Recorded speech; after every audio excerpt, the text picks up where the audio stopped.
इस पृष्ठ में बताया गया है कि सयानी बुआ का स्वभाव बहुत अनुशासन वाला और सख्त था। उनके कारण घर का काम बहुत अच्छे से और समय पर होता था, जैसे सब लोग किसी नियम में बंधे हों। सुबह उठने से लेकर पढ़ाई, घूमना, खाना और नहाना सब कुछ तय समय पर होता था। घर में जो कपड़े बुआ निकालती थी, वही सब पहनते थे और सब लोग उनके नियमों का पालन करते थे। बचपन से ही वे समय की पाबंद, बहुत व्यवस्थित और अपनी चीजों को संभाल कर रखने वाली थी। उनकी समझदारी और आदतों को देखकर लोग हैरान हो जाते थे। शायद इसी वजह से बुआ का नाम सयानी बुआ पड़ा। इस पृष्ठ में बताया गया है कि सयानी बुआ बहुत ज्यादा किफायती और सख्त स्वभाव की थी। वे किसी भी चीज को जल्दी खत्म नहीं होने देती थी और बहुत संभाल कर उपयोग करती थी। उनकी आदतें समय के साथ और भी ज्यादा कठोर हो गई थी। जब लेखिका को उनके पास पढ़ने के लिए भेजा गया, तो वह पहले डर गई और जाना नहीं चाहती थी, लेकिन पिता के समझाने पर उसे जाना पड़ा। बुआ ने उसका अच्छा स्वागत तो किया, लेकिन उनका सख्त स्वभाव देखकर उन्हें उतना अपनापन महसूस नहीं हुआ। घर का वातावरण बहुत नियमों से भरा और कठोर था, जिससे लेखिका को खुद को ढालने में कठिनाई हुई। उसे सबसे ज्यादा दया छोटी बच्ची अनु पर आती थी, जो कम उम्र में ही गंभीर और डरी डरी रहती थी। बुआ अपने घर को साफ सुथरा और व्यवस्थित रखती थी और किसी भी चीज के टूटने फूटने पर बहुत नाराज हो जाती थी। उन्हें अपनी व्यवस्था पर बहुत गर्व था। अंत में बताया गया कि इतने नियंत्रण और सावधानी के बावजूद अनु को बुखार हो गया था और काफी इलाज के बाद भी वह ठीक नहीं हो पा रही थी। इस पृष्ठ में बताया गया है कि अनु की तबीयत बहुत खराब हो गई थी। वह बहुत कमजोर और पीली दिखने लगी थी। उसे देखकर लगता था कि वह बुखार से ज्यादा बुआ जी के डर से परेशान है। वह कुछ बोल भी नहीं पाती थी और चुपचाप दर्द सहती रहती थी। डॉक्टरों ने जांच के बाद कहा कि उसे पहाड़ पर ले जाकर खुश रखना चाहिए, क्योंकि उसकी असली इलाज यही है। लेकिन बुआ जी के सख्त स्वभाव के कारण यह करना आसान नहीं था। अंत में डॉक्टर की बात माननी पड़ी। इसके बाद अनु को पहाड़ ले जाने की तैयारी शुरू हुई। बुआ जी हर चीज बहुत ध्यान से रखवा रही थी और बार बार समझा रही थी कि कोई भी सामान खराब या खोना नहीं चाहिए। वे हर छोटी चीज को लेकर बहुत चिंतित थी और उसकी हिफाजत करने को कह रही थी। इस पृष्ठ में बताया गया है कि बुआ जी ने अनु के जाने से पहले उसकी हर छोटी बड़ी बातें तय कर दी। वह क्या खाएगी, कब सोएगी, क्या पहनेगी, आदि। इतना सब करने के बाद भी वे उसे प्यार से अपना ध्यान रखने की सलाह देती है और रोज चिट्ठी लिखने को कहती है। जब अनु जाने लगी, तो बुआ जी बहुत भावुक हो गई। उन्होंने उसे प्यार किया और रोई भी। इससे पहली बार उनकी कठोरता के पीछे छिपी ममता दिखाई देती है। अनु के जाने के बाद रोज उसके हालचाल की चिट्ठियां आती रही और बुआ जी भी रोज जवाब लिखती थी। लेकिन एक दिन चिट्ठी नहीं आई, फिर दूसरे दिन भी नहीं आई, जिससे बुआ जी बहुत चिंतित हो गई। उनका मन किसी काम में नहीं लग रहा था। चिंता के कारण वे रात भर सो भी नहीं पाई और बुरे सपने देखने लगी। अंत में जब चिट्ठी आई और उन्होंने उसे पढ़ा, तो वे जोर जोर से रोने लगी। यह देखकर सबको बहुत दुख हुआ और अनहोनी का डर लगने लगा। इस अंश में दिखाया गया है कि भाई साहब का पत्र पढ़कर पहले ऐसा लगता है कि अनु की मृत्यु हो गई है। पत्र की शुरुआत बहुत दुख भरी होती है, जिससे पढ़ने वाला घबरा जाता है और गहरा दुख महसूस करता है। लेकिन अंत में पता चलता है कि असल में कुछ भी ऐसा नहीं हुआ था। सिर्फ बुआ जी के महंगे कप के प्याले टूट गए थे और अनु बिल्कुल ठीक थी। यह पढ़कर पहले सब हैरान रह जाते हैं, फिर जोर से हंस पड़ते हैं। बुआ जी जो छोटी सी चीज टूटने पर बहुत नाराज होती थी, इस बार महंगे प्याले टूटने पर भी खुश होकर हंसने लगती है। इससे पता चलता है कि उनके लिए अनु की जान सबसे ज्यादा महत्वपूर्ण थी और उसके ठीक होने की खबर सुनकर उन्हें बहुत राहत मिली। इस प्रकार यह पाठ हमें सिखाता है कि अत्यधिक कठोरता और वस्तुओं के प्रति मोह से अधिक महत्वपूर्ण प्रेम, संवेदना और मनुष्यता है। बुआ जो अनुशासन प्रिय और कठोर समझी जाती थी, उनके अंदर भी मानवीय भावनाएं तथा नारी सुलभ कोमलता विद्यमान थी। आइए हम सियानी बुआ पाठ से कुछ प्रश्न उत्तर भी देखते हैं। इससे हमें पाठ को अच्छी तरह समझने में मदद मिलेगी। तो चलिए पहला प्रश्न देखते हैं। सियानी बुआ के घर की व्यवस्था की तुलना किससे की गई है? अ एक शांत मंदिर से, ब एक अस्त व्यस्त बाजार से, स यंत्रों या मशीनों से, द एक खेल के मैदान से। तो सही उत्तर है स यंत्रों या मशीनों से। लेखिका ने वर्णन किया है कि घर का सारा काम इतनी व्यवस्था से होता था जैसे सब मशीन हो और सब अपना काम नियम अनुसार कर रही हूं। आइए दूसरा प्रश्न देखते हैं।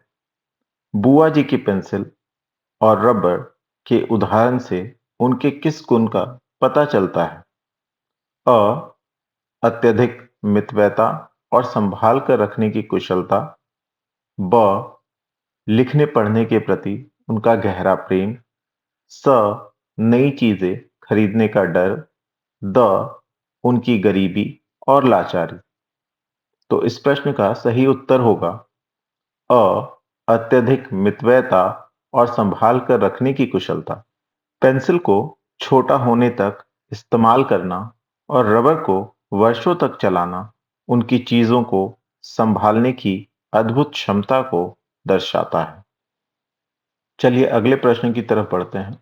अगला प्रश्न है, लेखिका ने बुआ जी के यहाँ जाकर पढ़ने के प्रस्ताव को शुरू में क्यों ठुकरा दिया था? अ क्योंकि वह आगे पढ़ना ही नहीं चाहती थी, ब क्योंकि भाई साहब का स्वभाव अच्छा नहीं था, स बुआ जी के कठोर अनुशासन और रौद्र रूप के डर से, द क्योंकि उसे अपना घर बहुत पसंद था। तो इस प्रश्न का सही उत्तर है स बुआ जी के कठोर अनुशासन और रौद्र रूप के डर से। लेखिका ने बचपन से ही बुआ जी की कठोरता की कहानियां सुनी थी, जिससे उनके मन में एक भय बैठ गया था। इसी कारण लेखिका ने बुआ जी के यहाँ जाकर पढ़ने के प्रस्ताव को शुरू में ठुकरा दिया था। आइए अगले प्रश्न की तरफ बढ़ते हैं। अनु के बीमार होने का मुख्य कारण लेखिका ने क्या माना? अ खेलकूद में कमी, ब बाहर का गंदा खाना, स पहाड़ की ठंडी हवा, या द बुआ जी के अनुशासन का अत्यधिक भय। जी हाँ, इस प्रश्न का सही उत्तर है द बुआ जी के अनुशासन का अत्यधिक भय। लेखिका को लगता था कि अनु के शरीर में बीमारी के नहीं बल्कि बुआ जी के डर के कीटाणु दौड़ रहे हैं। हमारा अगला प्रश्न है, डॉक्टर ने अनु के इलाज के लिए क्या शर्त रखी थी? अ उसे केवल तरल पदार्थ खिलाएं, ब उसे मां या बुआ जी से दूर रखा जाए, स उसे कड़वी दवाई दी जाए, द उसे स्कूल से निकाल दिया जाए। इस प्रश्न का सही उत्तर है ब उसे मां अर्थात बुआ जी से दूर रखा जाए। डॉक्टर का मानना था कि मां के साथ रहना ठीक नहीं होगा, क्योंकि बच्ची को मानसिक रूप से स्वतंत्र और प्रसन्न रहना जरूरी था। अगला प्रश्न है, अनु के पहाड़ जाने पर बुआ जी ने भाई साहब को किन चीजों को लेकर विशेष हिदायत दी थी? अ वहां की ठंडी हवा से बचने के बारे में, ब वहां के नए दोस्त बनाने के बारे में, स केवल पहाड़ के रास्तों की सावधानी के बारे में, द कपड़ों, बर्तनों और खाने की मीनू के बारे में। जी हाँ दोस्तों, सही उत्तर है द कपड़ों, बर्तनों और खाने के मीनू के बारे में। बुआ जी ने फ्रॉक की सिलाई, प्यालों की कीमत और गिलास की सुरक्षा जैसी छोटी-छोटी बातों की लंबी सूची थमा दी थी। ये सामान्य चीजें भी बुआ जी के लिए विशेष थी। इसी वजह से बुआ जी ने इन छोटी-मोटी चीजों के लिए भी भाई साहब को विशेष हिदायत दी थी। अगला प्रश्न है, भाई साहब के पत्र न आने पर बुआ जी की मानसिक स्थिति कैसी हो गई थी? अ, वे अत्यंत चिंतित हो उठी और रोने लगी। ब, उन्होंने नौकरों को काम ना करने पर डांटा। स, वे और भी अधिक कठोर और क्रोधी हो गईं। या द, वे तुरंत पहाड़ की ओर रवाना हो गई। जी दोस्तों, इस प्रश्न का सही उत्तर है अ, वे अत्यंत चिंतित हो उठी और रोने लगी।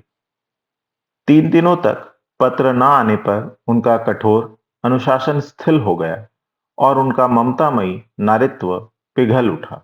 अगला प्रश्न है, भाई साहब के पत्र के शुरुआती अंशों में प्रयुक्त दार्शनिक बातों का वास्तविक कारण क्या था? अ, भाई साहब का खुद बीमार पड़ना। ब, महंगे प्यालों का टूट जाना। स, अन्नू की तबीयत का बिगड़ना। या फिर द, नौकर का पहाड़ से भाग जाना। जी हाँ दोस्तों, सही उत्तर है ब, महंगे प्यालों का टूट जाना। भाई साहब को पता था कि बुआ जी को सामान से बहुत लगाव है, इसलिए उन्होंने प्याले टूटने की बात को बढ़ा चढ़ाकर लिखा। हमारा अगला प्रश्न है, कहानी के अंत में बुआ जी की हंसी क्या दर्शाती है? भाई साहब की मूर्खता पर हंसी। ब, मानसिक संतुलन बिगड़ जाना। स, सामान से अधिक अपनी बेटी की सुरक्षा की खुशी। या फिर द, प्यालों के टूटने का दुख छिपाने की कोशिश। तो दोस्तों, इस प्रश्न का सही उत्तर होगा स, सामानों से अधिक अपनी बेटी की सुरक्षा की खुशी।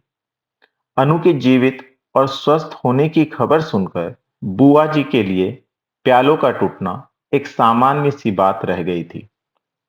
हमारा अगला और आखिरी प्रश्न है, लेखिका ने सियानी बुआ के बारे में यह क्यों कहा कि हम मिट्टी के पुतले ना होकर इंसान तो अवश्य होते हैं?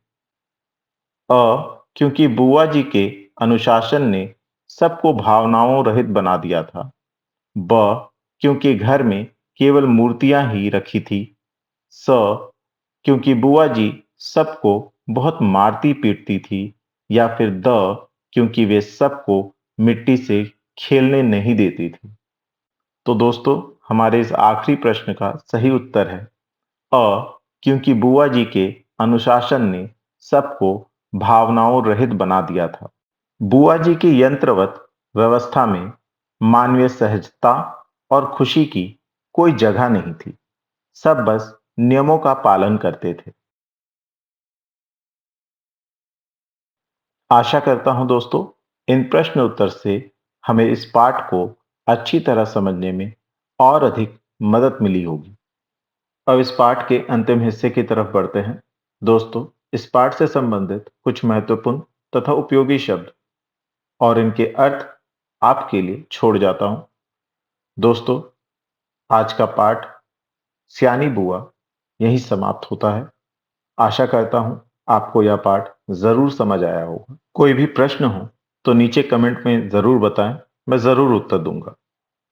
चैनल को लाइक सब्सक्राइब करें और हिंदी से जुड़े ऐसे ही वीडियो के लिए हमारे साथ बने रहें। फिर मिलेंगे किसी और पाठ के साथ। धन्यवाद।